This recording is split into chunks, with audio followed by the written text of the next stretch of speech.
Hello there, and welcome back to the Disc Connected, here with Omar and Ranjit, who are the founders behind a company that I sincerely hope everybody hears a lot more about for this year. That is the Cloud Door.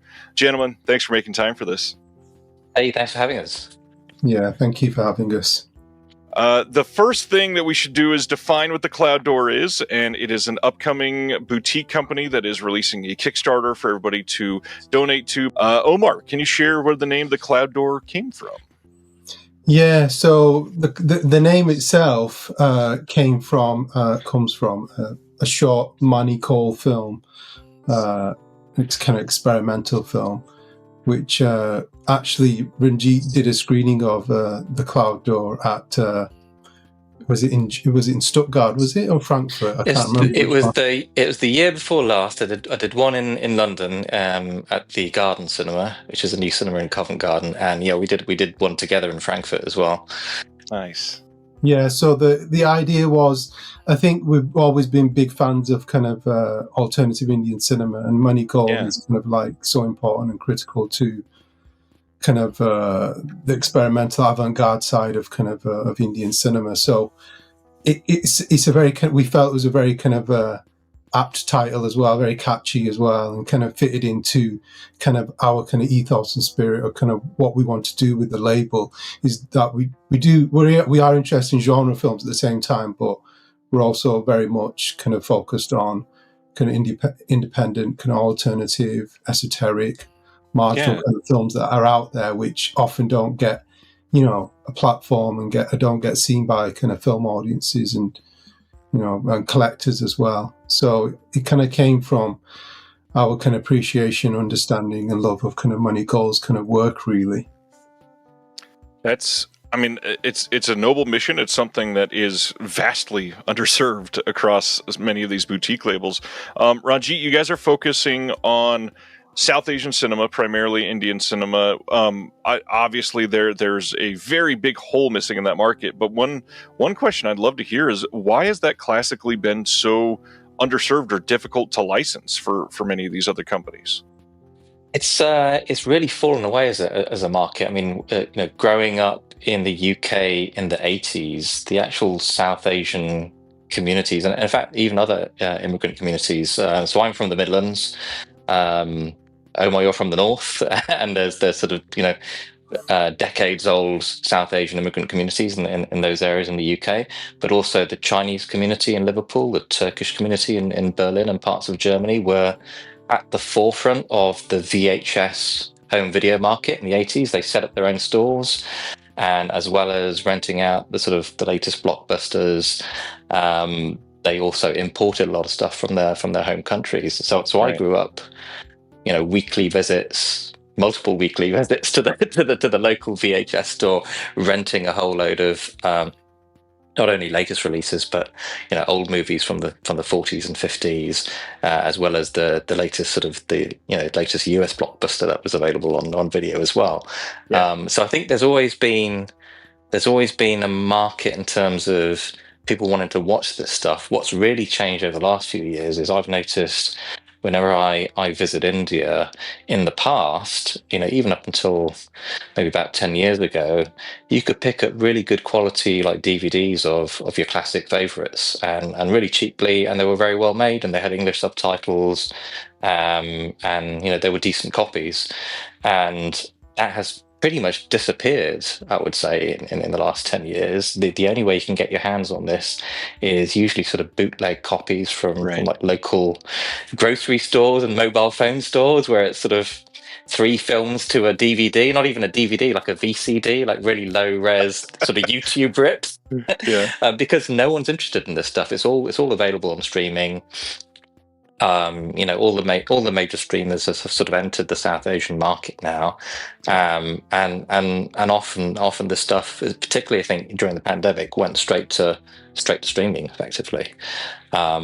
However, there is I think what surprised Omar and myself when we just started teasing the idea of even doing this is there's a huge sort of demand for this regardless. I'd love to get a lot of these films on home video and watch them. I'd love to have all the extras. I'd love to have the lovely artwork. And I suppose why is it still underserved now? I think there's also a sort of opacity, I would say, a sort of a mysteriousness about how do you license this stuff and how do you source this stuff, that Omar and I have sort of tried to solve in our various ways as curators. And so that's given us the network to be able to sort of crack that a little bit, crack that open, not just for ourselves, but for other curators, for venues, for maybe other labels as well. So I think it's a combination of that sort of market completely changing over the last 10 years, but also for those people who are interested, just having no idea how you find these films and how you license them. Yeah, it's been really interesting to see people react to some of the major releases, especially from that part of the world that have hit, like Mondo Macabro in the U.S. that put out the Bollywood horror box set, and seeing the people literally like fall in love with the cinema as they finally get to watch through the films. What has really made me excited about this is you both seem uniquely qualified to tackle this. Omar, what kind of backgrounds do you guys had that has led to the professional ability to be able to tackle something as grand as this? Yeah, I think just to go back to what Ranjit was saying, I was just kind of echo his sentiments about kind of I think what's happened in India is that the home video kind of market has collapsed. There's a kind of void now, and there's kind of like an abyss, and a lot of films, I mean, Netflix, Amazon Prime, all of these kind of streaming sites have an important role to play, but unfortunately I think even though they do hoover up a lot of the independent kind of films and put them on their kind of platform, it can be sometimes difficult to even find those films if you want to kind of watch them as well. So there's challenges there with kind of the algorithm, which has been talked about endlessly by many different kind of people, which I think is still the case. But I think now, as curators, I think what we discovered is that it is difficult to find those films and license for them. But I think once you kind of get into that world and start speaking to people and banging on doors, it kind of is really kind of critical. But kind of going back to what you just said about kind of my background. So my background is very much similar to kind of Ranjit's in terms of like film curation and programming. I initially started as a teacher, so I was teaching film media for 15 years at Sixth Form College, teaching kind of filmmaking, storyboarding, film analysis. So I did that for 15 years. I left, and then I went to University of Manchester, did a PhD. So I got funded by the Arts Humanities Research Council to do a PhD, and my interest was very much in parallel cinema, Indian parallel cinema, so independent kind of film movement. The first one really in India, in South Asia, post-colonial one in the late 60s, early 70s. So I kind of researched that. So I spent a bit of time in academia. I left that. I'm in a different role now, doing something completely different to kind of film. But the whole kind of film kind of fixation and obsession and passion was always in the background. It's something I was always kind of doing on a constant basis. So in 2017, I founded one of kind of the North's first regular kind of seasons on independent kind of films, which is based at home in Manchester, which is one of the Northwest kind of like most important kind of cultural kind of spaces for showing independent films. So I founded a season called Not Just Bollywood. So each year we've been trying to show a slate of different kind of alternative independent films to audiences, do Q&As, do other work around it, introductions, so try to kind of broaden kind of audiences kind of ideas of what Indian cinema and what South Asian cinema is to them, because I think it's still looked at through the prism of kind of Bollywood and the way in which kind of film culture often kind of represents and prioritizes kind of the mainstream films is often at the expense of kind of the more interesting kind of films that often fall to the wayside and no one kind of really engages with. So I think I've always been an avid collector myself, in terms of Blu-rays and DVDs as well, and VHS. I remember the first VHS I bought was, I think it was Batman and Die Hard from the local either it was Boots or Woolworths. And I remember, it started very early, that kind of relationship with physical kind of media. And I think for me, and I think for Ranjit as well, it's been really, really fundamental to kind of keeping a lot of these films alive and keeping them going, because streaming is one thing, but it can't replicate what physical media does, because it gives you the actual quality of the film. It gives you all those special features. It's like vinyl. You pick up a piece of vinyl, you pick up the album, you immerse yourself in that whole experience. You're reading the notes, you're listening to the tracks one by one. You're not skipping when you are on Spotify and stuff.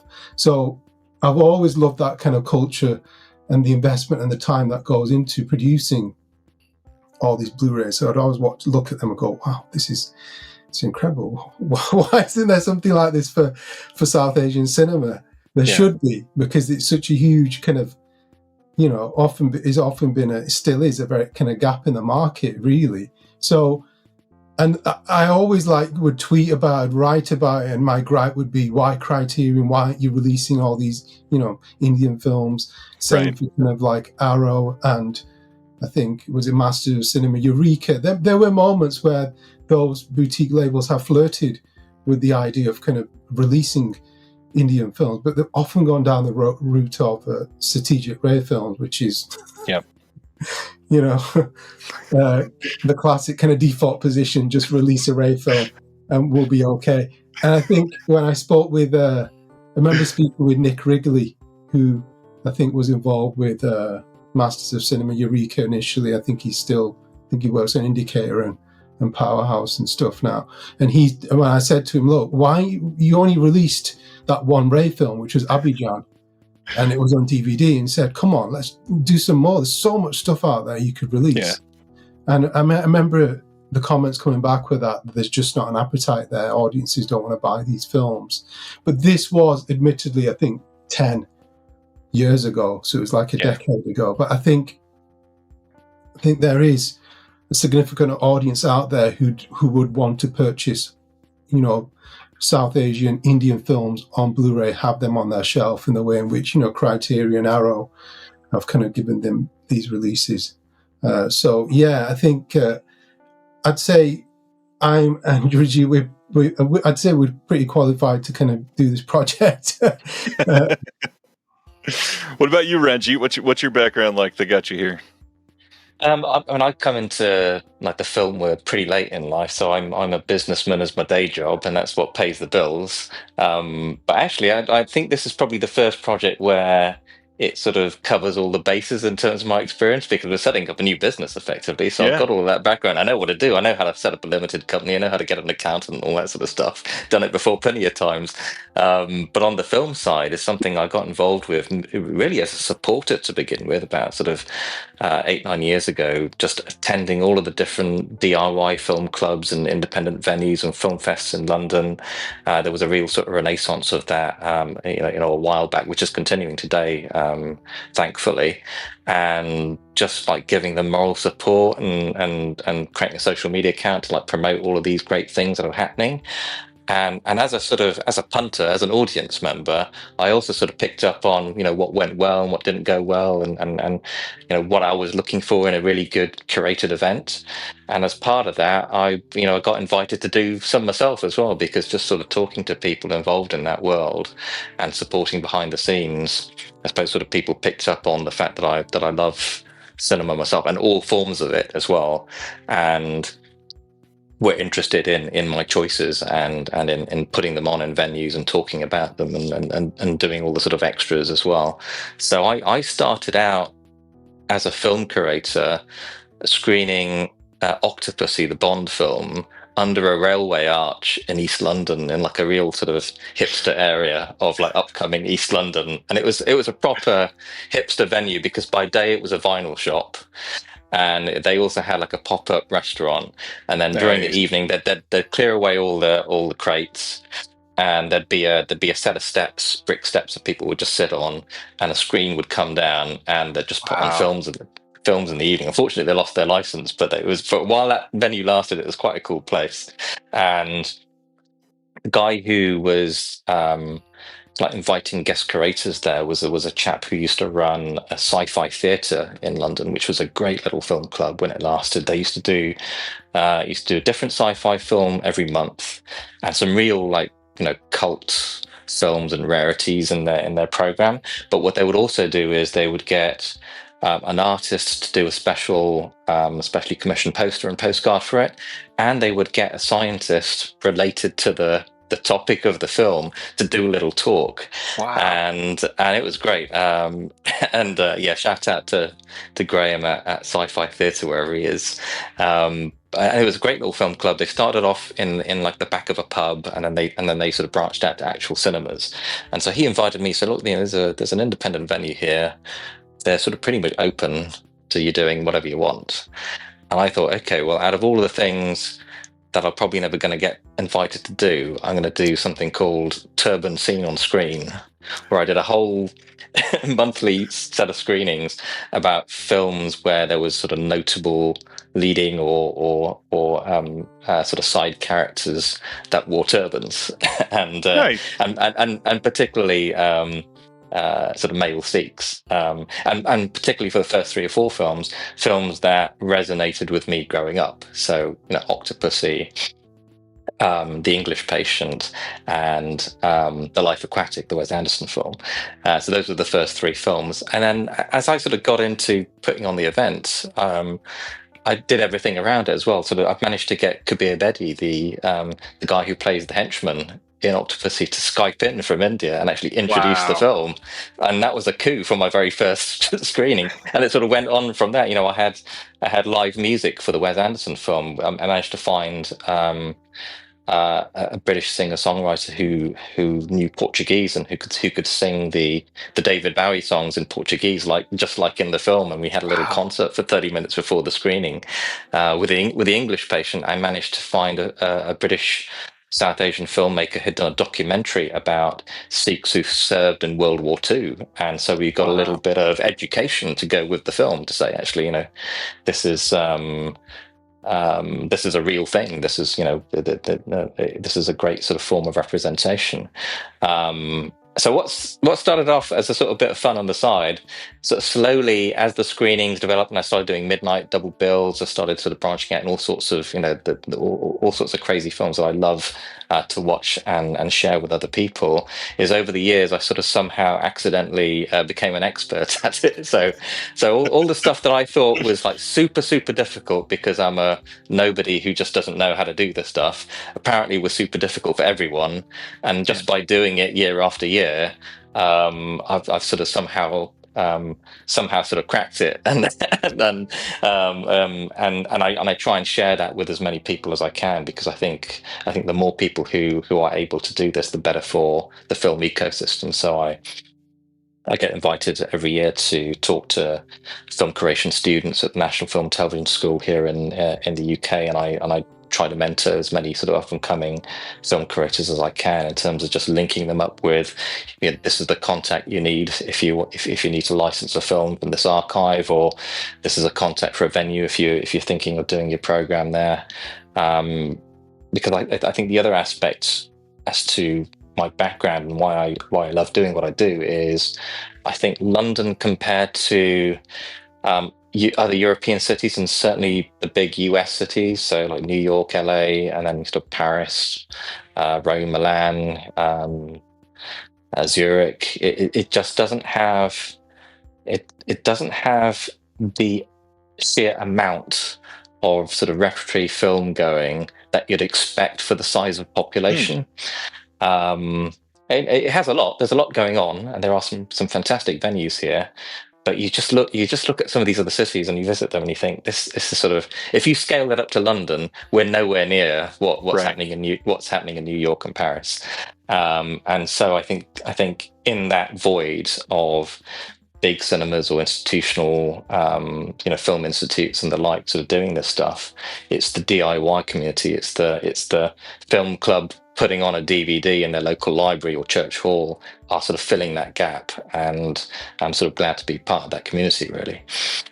That is incredible. I mean, you've been curating supplements for releases for a long time. Basically, it sounds like in a live fashion, which is immense. One thing that makes this whole home video interesting and needed in 2025 more than anything, I think, is those contextual extras that you literally already doing. So who are some of the companies that have been inspiring you guys that you're going to be trying to live up to some of these supplements when you release your films? Well, if I can just say a shout out to some of the anonymous companies first, because as a film curator, if it wasn't for, so for example, I screened like an old French black and white film. If it wasn't for the fact that a Korean distributor had put that out on DVD, I wouldn't have been able to get a decent copy of it. So it's similar to, I think I've got it near me. Just give me a moment. Like I'm screening this film later in the year. It's a British film called Our Mother's House with Dirk Bogarde. Now I've managed to license this from a major sort of licensing firm, but you can't get hold of it anywhere. So it's only because there's this archive collection DVD of it that I'm able to screen it at all. And I'm not sort of a format snob. If I have to screen it on some 90s DVD, I will. It's better than not screening it at all, quite frankly. I don't want to be sort of tied down to just what's coming out the latest restoration circuit, although I am thankful for all the sort of new restorations that are coming out. I don't want to just be sort of bound to that. So a shout out to all those 90s DVD producers and 2000s that and their stuff is still circulating on eBay, and if it wasn't for them, quite a few of my screenings just wouldn't have gone ahead. In fact, even the screening of The Cloud Door, which our label is named after, if it wasn't for the German producer who had commissioned Money Call to make that unusual erotic short film for his compilation DVD called Erotic Tales Volume 1 that I think was published in the 90s, of which I have a copy, you wouldn't have been able to even see that film because you can't get a hold of it any other way. There is no high definition transfer of that. So a shout out to all the anonymous labels first, and then in terms of these days, I mean, I'm a big fan of what Vinegar Syndrome is doing in the US. I mean, there's just if I could afford to import everything, I would, but I have to sort of pick and choose. I think out of their sort of sub labels or partner labels, I really love what Canadian International Pictures is doing. They're incredible, and I love the packaging of it as well. They pick really good artists. Yeah, they have really good extras on there, and they are sort of genuinely films that no one else would otherwise release. So they're they may be limited editions, but I think those actual artifacts will live on for decades as a way of curators being able to access that material in a good format enough to potentially screen. In the UK, we have Radiance Films that are doing a cracking amount in terms of just getting things out there and making things available. Omar, I'll hand over to you. You're a big collector. You're a much bigger collector than I am. Yeah, no, I think you mentioned who did you just Radiance? Yeah, I think the usual suspects really is kind of like things labels like Criterion Collection, Arrow. I think Second Sight are doing some great stuff as well. I think in terms of where we're headed, in terms of like South Asian, Indian kind of cinema, I think Second Run has been really important in the work that they've done here in the UK. So Melly Modi, who kind of founded and set up Second Run, is still going. They still release a lot of really important Eastern European kind of films, but they've also had a concerted effort. I think they've done brilliantly to release whatever they can in terms of the South Asian films. So I think a couple of films from Adur Gopalkrishnan, I think they've done also just recently. One that I've kind of written the essay for the booklet. I forgot what the film is now. Ishino has been released, which is a Manipuri film. And also most recently as well, they did the Govindan Aravindan film, Tampu, The Tent, which has also been released by them. So I think Criterion, Arrow, Second Run are really important. So a lot of those kind of labels, but I think those labels have been consistently brilliant in terms of their authoring of their kind of discs, in terms of their booklets, artwork as well. I think those are the things we want to kind of aspire to and kind of been paying very, very, very kind of close attention to as well. I think it's a growing market, though. I think every time I kind of look and go online, I'm seeing a new kind of label emerging. I think A24 are putting out their own stuff now, which is like a beautifully kind of packaged, and kind of the love and care and attention that kind of goes into all of this is really something that I think we want to kind of aspire to, and hopefully we can. The fact that you guys are listing details on your Kickstarter page that are transparent and things that matter to people that are buying these, like authoring by Fidelity and Motion, you can tell that you're immersed in this world. You know what you're doing. What were, when you were setting out to make decisions on these, what were some of the just really obvious, this is absolutely what we have to have on every single release type of decisions? So when we were really starting out, we knew nothing, quite frankly. So sort of the origin story would be, I think, Omar, it was your tweet. You posted online basically saying, "Hey, what if I started a label on Asian cinema?" And like, you got a huge response. Well, one of the responses was me like messaging you saying, "Cut me in on this. I've been thinking about this for years. Let's do it." And but we literally knew nothing. I mean, we had contacts. We were, we bought home video. We were users. we were customers. We knew about the licensing angle from screening this stuff, and I suppose we've got our film knowledge in terms of, we know which films potentially would resonate in terms of the ones that we would like to release. But we literally knew nothing about how do you actually create a Blu-ray? Like, what are the steps? And we had to sort of piece it together, jigsaw piece by jigsaw piece, over about. It took us a year, didn't it, Omar? I'd say. Okay, you got to author it. You got to get the materials. You got to get this. You got to get that. Or get the packaging. The manufacturer is a different company. There might be a broker between you and the manufacturer. But all of this stuff, and the people in our network were like really, really helpful. And I think it's probably down to that original point in terms of everyone wanted something to happen in the space, the South Asian space. So everyone has been really willing us to make this work. And because of that, they've been super generous with their contact books, with their advice, with their tips.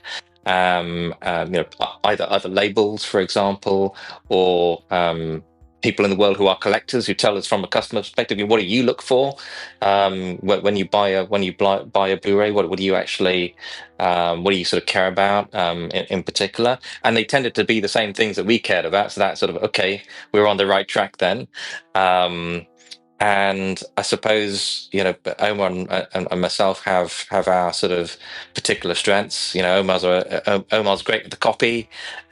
He's written a book about parallel cinema. He can be an expert on all sorts of releases. And I suppose my background in terms of the event side, branding, packaging, commissioning artists, I was able to go out to my network in terms of, can you help us with a logo? Can you help us with a custom slipcover and all that sort of stuff? So I think between the two of us and our sort of contact books and the generosity of people we knew, we sort of pieced it together bit by bit. And I suppose what do we care about, and why does that come out on the Kickstarter is what we want to do, and this is aligned with my programming as well, is we want to sort of break South Asian cinema out of a sort of ghetto, basically.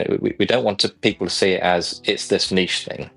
Right. It's just a genre. It isn't. If you look at it, it's 1,000 genres. It's expansive. It's and we aspire as a label to do, the latest release versus something from the 1940s, a mainstream national cinema to an obscure experimental film, documentaries as well as fiction. We don't want to sort of tie ourselves to a particular sub part of South Asian cinema, and therefore we want we want those pics to be published in a way that is seen as devoting the same sort of love, care, and attention that those types of cinemas would receive if they were an Italian film or a Japanese film or a Hollywood film. Therefore, it's not just the picking of the film, it's the way that we're presenting it. And therefore, we want the custom artwork, we want the slipcover, we want the Scanavo case that sort of, has a full frame sort of artwork on it. We want the extras.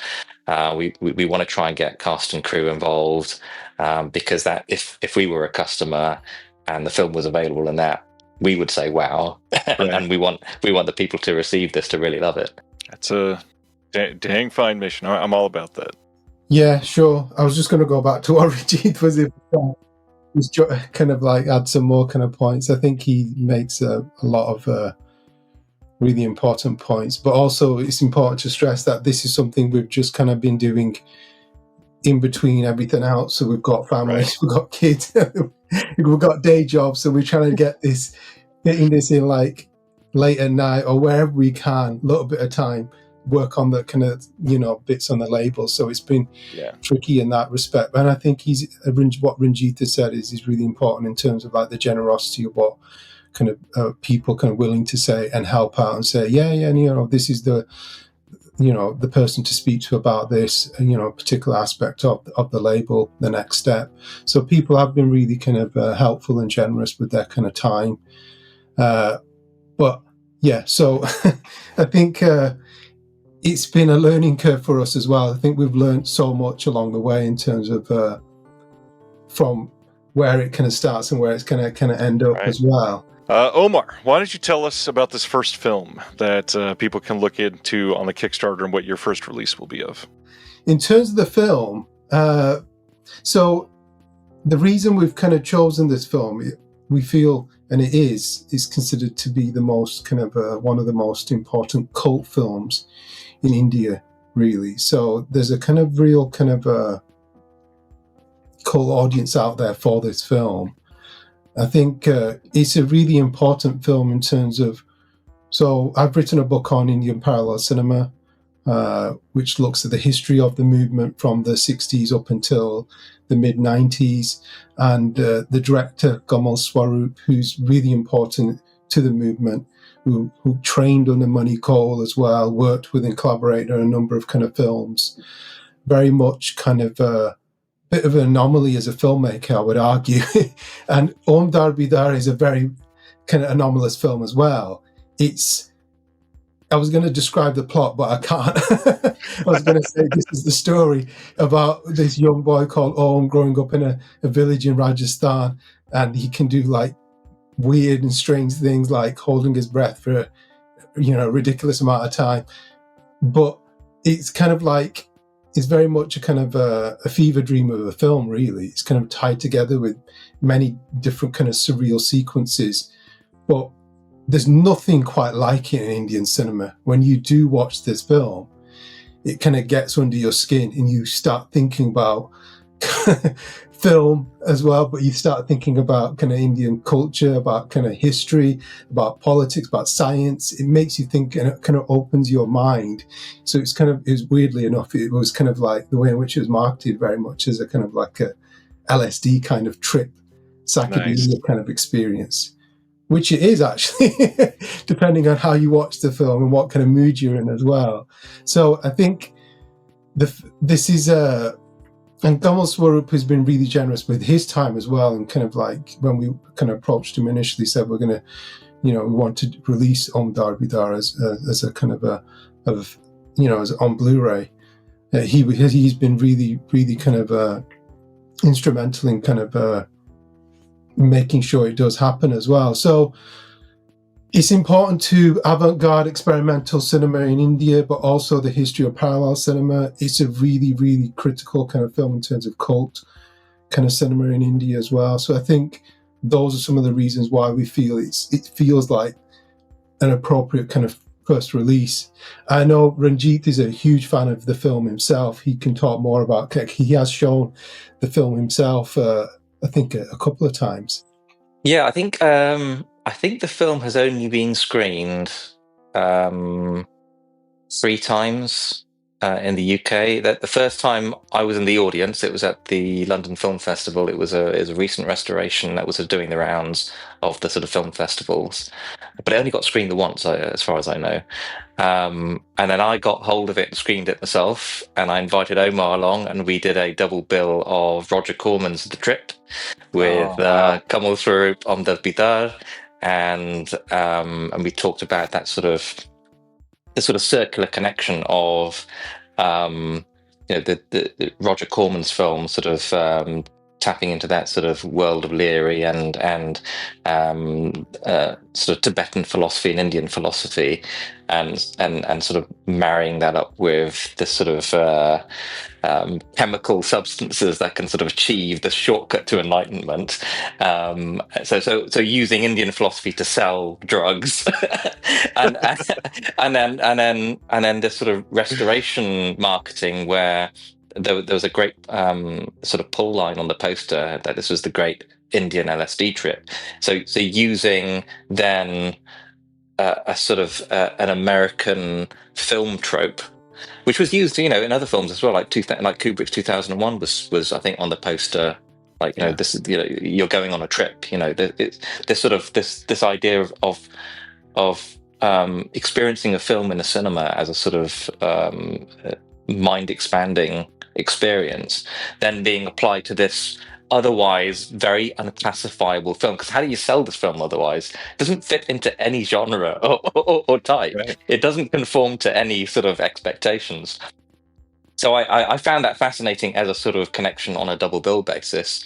And then the third time that I know that it was screened was one of the students that I met at the National Film and Television School actually was doing a season and wanted to screen it. And he'd actually studied under Kamal Swaroop in India before he came to London, and I connected him up with the archive to get it licensed. And in fact, that was the first screening of the film done under the terms of our new license. Because I suppose the other thing to talk about is we're not just a label; we want to be a film licensing service as well. Because as curators, one of the biggest frustrations we have, not just with Indian distributors, but I get it with French and Italian and other distributors as well, is some people just don't understand the economics of indie cinemas. You want to screen a film in a 40-seat tiny little micro cinema, you can't charge hundreds and hundreds of pounds or dollars, because you're never going to make the money back. And they're used to only having their films screened at major festivals, like a one-off screening. They'll make a few thousand, and then that's it. It will never be seen again. Whereas we're very much interested in how do we get dozens of film clubs to screen this film to micro audiences, because that's how you keep the memory of a film alive, and that's how you keep sort of film culture alive, is actually screening it and talking about these films. Right. So our deal, and hopefully all our future deals, will be not only do we want the license to put this out on home video, but we want a flat, affordable rate that small cinemas and film clubs can then actually screen this as well. So we've secured that with Dar-B-Dar, and we've had one screening under that license. So he was very pleased to get a decent rate. That is a very important part of this. One thing that has, even just from the first time that you both started talking about this online, it felt like the start of something special. It felt like something that this is people advocating for an entire movement, an entire generation of film that had not had not free access, but like even the ability for people to truly discover. And yeah, the way you describe that is immense. I'm so appreciative of that. And to tie it to one other thing on your Kickstarter, you use a very specific word that I immediately fell in love with, and I want to hear what it means to you, because on your Kickstarter you list South Asian films and diasporic films, and that is, I don't know, as a white male in the United States, that is one of the most privileged people in the world, and not knowing what, dealing with diasporas is not for me personally, but I work in immigration, and it means the world to me to hear somebody talk about this. So what does that word mean to your guys' mission? For us, I think the focus is not just going to be on, films from South Asia, but we're very much interested in those filmmakers who are active within the South Asian diaspora, not just here in the UK, but also in the US as well. Because I think a lot of those films, the South Asian diaspora films, have also, rarely ever get screened and are not available to access as well. So I think we kind of want to kind of keep it as broad as possible as well, to try be able to kind of consider and think about films outside of just kind of the canon, so to speak, as well, and start thinking about kind of diaspora kind of filmmakers here in the UK as well. And there is quite a lot actually here as well in terms of like what we can access from the different kind of archives that are available as well. A lot of the stuff, some of it has been digitized and is available kind of through the BFI as well. But then there's a lot of filmmakers who just, once again, people might not know about them, and collectives as well. People might not know about them as well. So it's another opportunity to think about and make their kind of work access as well, accessible to kind of cinemas as well and to audiences. So there is a broader kind of a cultural kind of aspect to what we're trying to do as well. And I think what Ranjit was saying about kind of making these films kind of accessible to kind of cinemas as well is fundamental, really, and kind of sits quite importantly alongside what we're trying to do with the label in terms of getting the physical kind of media out to kind of to audiences as well. I think it is important because I find every year whenever I try to curate something, I come across so many kind of barriers when it comes to discussing and negotiating with cinemas, because they just can't get the fees that some of these distributors and licensee kind of rights holders are asking for is just simply extortionate, and it just doesn't work, and it's not practical in kind of the economics. That model that was there before is not sustainable now, so it's very much the lower the fee, the better it is, really. I think that's what we're trying to do with Dar-B-Dar. I think is going to be kind of like hopefully open the door, and other people we're hoping will also take note, because I think a lot of Indian distributors based in India who've got offices around the world don't really understand the dynamics of kind of the way in which audiences work, and also what cinemas are facing, independent cinemas are facing, so many cuts and so many kind of budget issues, and audiences kind of are changing as well. So there's many different factors and dimensions to the way in which Indian distributors and license holders kind of sometimes close their eyes to and just oblivious to. So I think our model, hopefully, once it's kind of put into practice, we're hoping kick open a door for kind of other people to take note as well. So we're in this very much for kind of film audiences, and kind of, I'm going to say educating kind of audiences, but kind of really kind of broadening kind of their understanding of kind of what South Asian cinema can be, really. It's important. So looking at the future, I know that a lot of people that have never started a label, which is most people, don't necessarily grasp that you can't just start and put 5 films out a month. It's literally not a feasible thing unless you are inherently grotesquely wealthy. So what are the future plans for the Cloud Door? Well, to your point, we're starting with the very conservative ambition of one in our first year. Like, if we can do just one, then at least it's sort of, we'll get an all-round experience of what it actually takes to get, because we've done the theory, we've got everyone lined up, we've got the supply chain all sort of in place, everything budgeted, but we've got to actually do it now.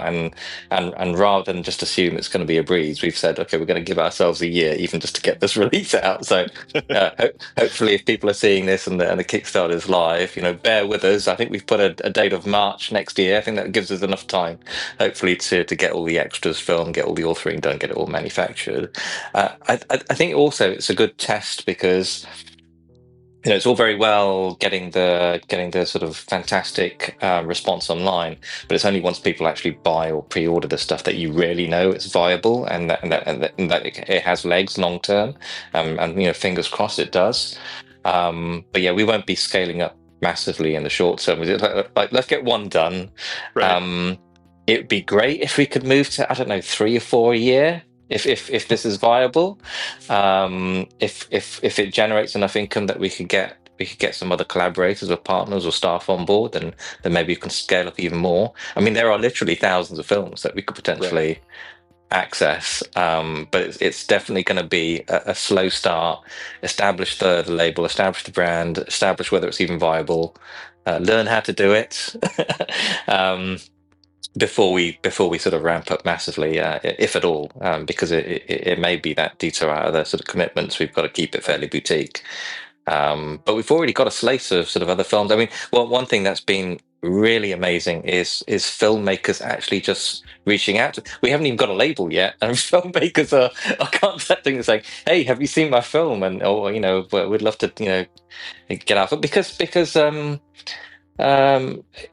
to our earlier point, the filmmakers want their films accessible too. And often the archives that they deal with, or the distribution deals that they have with, they're just not interested in putting this stuff on. They've got to deal with Netflix. It's out there, it's done, and they're not interested in the home video market at all. But the filmmakers are, because they want their film to have a life. They want their films to live on in some way, and not just get deleted off a hard drive in 10 years' time. Yeah, that is a very sad point, but very, very true. I mean, to keep it in the sad moment for just a couple seconds, is a lot of these films, because they've never been served appropriately on home video like this, filmmakers are not going to be here much longer, and we need some people to capture some of these voices, to get that context down for archiving more. I mean, yes, it is vastly important to archive the film, but hearing somebody speak on the process and what led to the creation of that is a massively important part of that. Yeah, I think I just want to mention somebody here, which is the Film Heritage Foundation in India, which was set up a few years ago by Shavindra Dunganpur, who very much is at the forefront of film preservation in India right now. So I think they've got 2 films right now at Bologna, Il Cinema Retrovato, which they're playing, and I think they've made it a mission of theirs whereby they restore at least 2 or 3 films a year now in either 2K or 4K, and done brilliantly, because they are now setting the benchmark in terms of restoration. Working with Bologna, obviously, you're going to get the best kind of possible restoration. And I think what Shavindra is really kind of emphasizing and kind of underlining is that there's this incredible history of Indian cinema. So many films out there, and it's mind-boggling and bonkers to think that the Citizen Kanes, the kind of the Gone with the Winds of Indian cinema are just not available on the way in which they should be, and appreciated and seen in people's kind of homes and even in the cinemas as well. It just doesn't exist, and it's just crazy to think that we're in that situation still.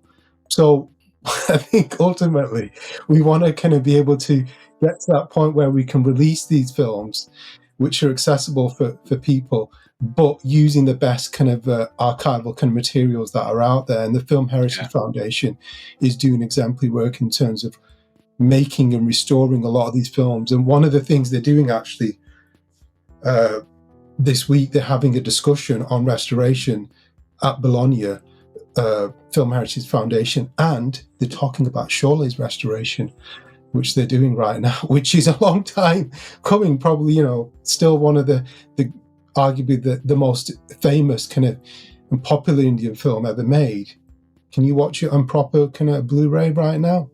No, you can't access it. And it's so sad, but it is changing, and it is taking its time, but it's happening, and it's great and exciting to see it, that it's finally happening.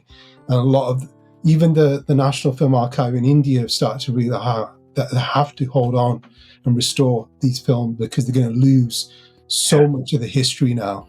And I think we can play a really important part in kind of becoming a conduit in terms of getting those films to collectors, to people who kind of want to watch these and own these films, because Mother India deserves to be on the same shelf as Citizen Kane and, the Four, True Four and God and everyone else. So I think it's important in terms of film preservation is really is starting to kind of turn a corner in India as well, which is great to see. I think that's going to be important for us as well in the future.